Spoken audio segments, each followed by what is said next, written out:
Kenya, for the next 20, 25 years, maybe 30 years, is going to be literally a construction site. The whole country.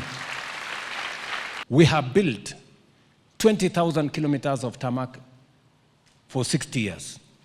In the next 7 years, we want to build 28,000 kilometers. Already, we have 6,000 kilometers of road going on now, which we are finalizing.